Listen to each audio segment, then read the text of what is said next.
Kayo. Magandang araw, magandang gabi, magandang umaga o magandang hapon sa inyong lahat wherever you are in whatever part of the world you are right now. If you are watching this right now, I want to thank you for being here. Salamat po for spending a little time with me today, tonight. And today I want to talk about something very close to my heart, faith in God and gratitude. Because honestly, life is not always easy. Sometimes we pray, but the answer is delayed. Sometimes we work hard, but the results are not yet visible. Sometimes we believe, but fear still tries to enter our hearts. And maybe some of you are watching today, tonight, and you are going through something right now. Maybe financial stress, maybe family struggles, maybe uncertainty about your future. And you're asking God, Lord, when will be my breakthrough come? If that is you, this message today is for you.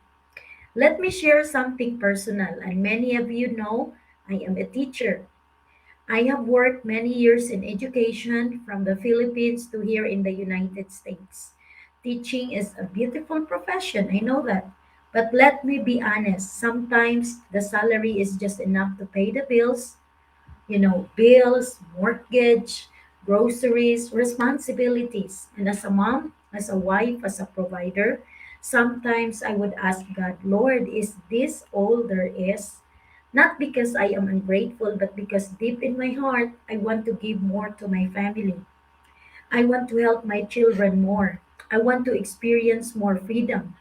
I want to be able to bless others too. And that's when my journey of faith and gratitude really started. Alam nyo, many people think if you have faith in God, life should be smooth. But the truth is, faith does not remove problems. Faith gives us strength, yes, that is true, to go through these problems. Even in the Bible, many people with strong faith face big struggles, but they trusted God's plan.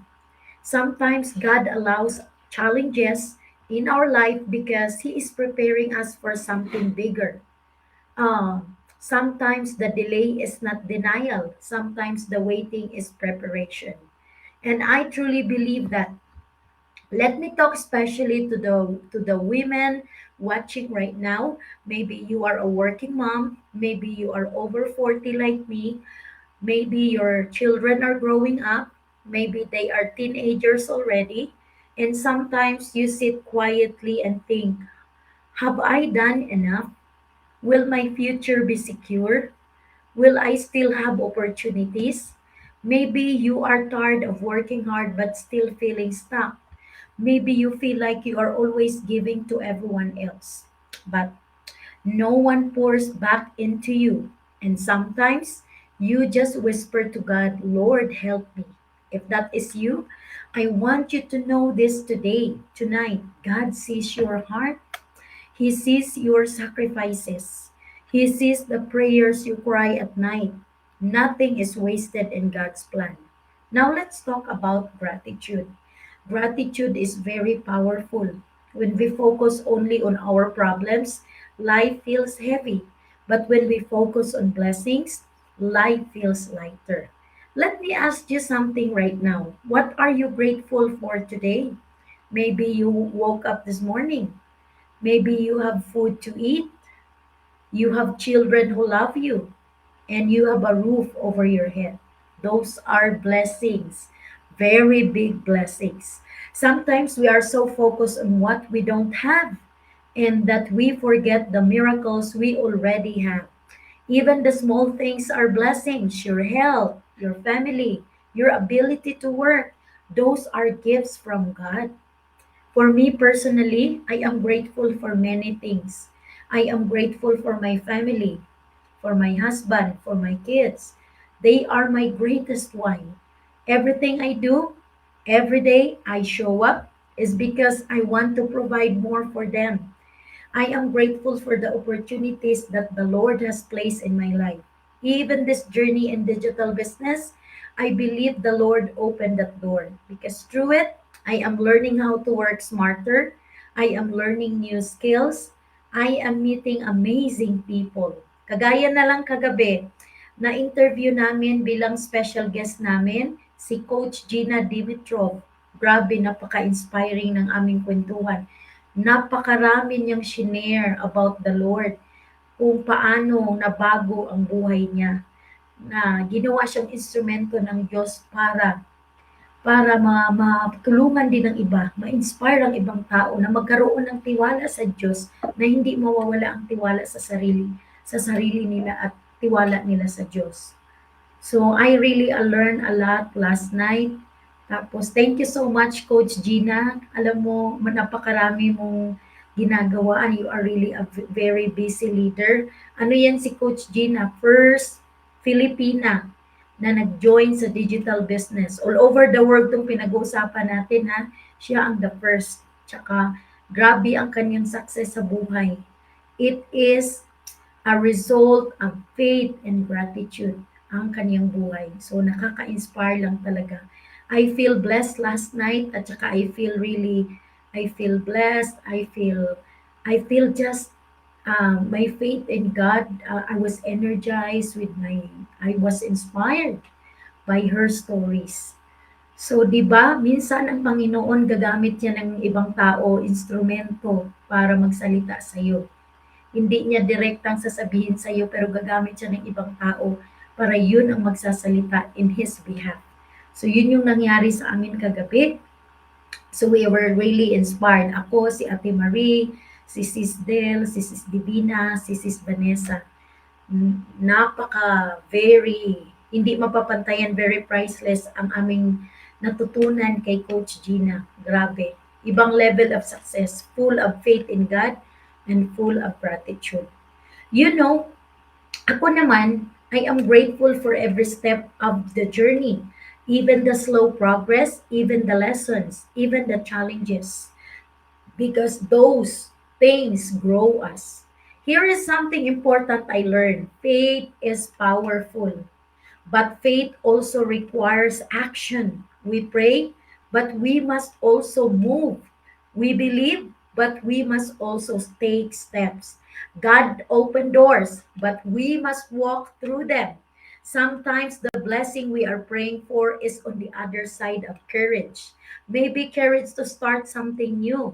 Maybe courage to believe in yourself again. Maybe courage to try something different.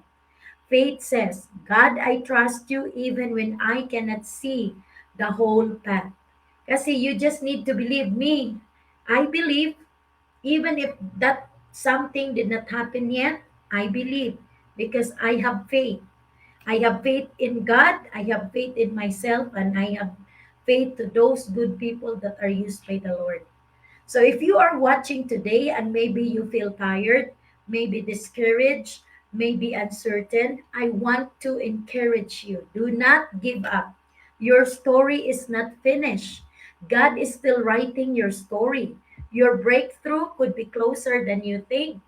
Keep your faith strong, keep your heart grateful, and keep moving forward. So before we end, meron lang akong prayer na gustong i-share sa inyo. Sana makatulong ito na makapag-inspire at makapag-enlighten sa inyo para naman ay kayo ay mabigyan ng biyaya ng Diyos. And this is the prayer that I want to share to you. You can say this slowly and sincerely. Before we end today, I would like us to take a moment to pray together. Dear God, thank you for this day. Thank you for every person watching the message right now. Lord, you know their hearts. You know their struggles, their worries, and their dreams. Some of them may be tired. Some of them may be waiting for a breakthrough. Some may be praying for their family, their health, or their future. Lord, remind them today that they are not alone. Give them strength when they feel weak. Give them hope when they feel discouraged. And give them faith to trust in your perfect timing. Help us to always have faith, grateful hearts, even while we are still waiting for the miracle. We trust you, Lord. We thank you for the blessings we already have and the blessings that are coming. In Jesus' name we pray. Amen. So that is just my short prayer at sana iyon po ay nakapag-enlighten sa ating mga puso ngayon. And yeah, ang masasabi ko lang, ang aking lang masasabi na pinaka-closing ay ito. Um, you know, thank you so much for listening today. And if this message touched your heart, feel free to share it with someone who might need encouragement today. Um, and always remember, ito lang ang masasabi ko, God is good, God is faithful, and your best days are still ahead. So thank you so much, guys. Have a wonderful weekend, and may you have a peaceful Saturday. And yeah, a peaceful evening. And yeah, trust God. Whenever you feel tired, whenever you feel weak, whenever there's something that is bothering you, maybe some bumps on the road, kasi hindi naiwasan ng bumps on the road eh. Meron talagang ganun kasi doon ka titibay yung pananampalataya mo sa Diyos. Titibay yan dahil sa mga pagsubok na binibigay sa iyo. Minsan dumadaan talaga yan kasi wala namang wala namang kalsada na minsan walang lubak-lubak, minsan meron talaga. So, alam niyo, yan, diyan ka nga titibay eh. Yung pananampalataya mo kay Lord, titibay yan kasi sa mga pagsubok, whenever na ma-overcome mo lang yung mga bawat pagsubok na binigay sa iyo, yung bawat unos, kasi hindi man naman laging summer day eh. Meron talagang winter, merong snowy day, merong stormy day, merong araw na talagang sobrang dami ng mga challenges. Pero alam nyo, sa bawat pagsubok, ang Panginoon ay nandyan. Ang Panginoon is there to let you go through all those challenges. At hindi tayo pinababayaan. Tayo ay nililigtas at tinutulungan ng Panginoon. Kasi kung tayo lang, hindi natin kayang isolve lahat ng problem. Kaya ako, pag halimbawa may problema ako, kahit anumang problema, ino-offer ko kay Lord. Sabi ko, Lord, ikaw na ang bahala. I trust everything in you and I offer everything to you. Kasi in my own ways, hindi ko kayang isolve yung mga problema na yan. It really needs the Lord's intervention. So have a wonderful night, everyone, and see you again tomorrow, guys. Don't forget to be grateful to the Lord and don't forget to have your faith in God because alam nyo, yan ang magpapatibay sa atin. Hindi kailangan na magkaroon ng milagro. Kailangan lang maniwala ka bago mangyari ang mga milagro na yan. Minsan magugulat ka na lang eh, na paano ba nangyari ito? Paano na-solve? Makikita mo yung mga milagro na nangyayari sa buhay mo. Kasi minsan hindi inaasahan, tapos magugulat ka na lang, tinulungan ka pala ng Panginoon na madaanan yung mga bako-bako na daan. Okay, so have a wonderful night, everyone. Again, this is Mary Chris, and see you again tomorrow, guys, in my next FB Live. Bye! Maraming salamat.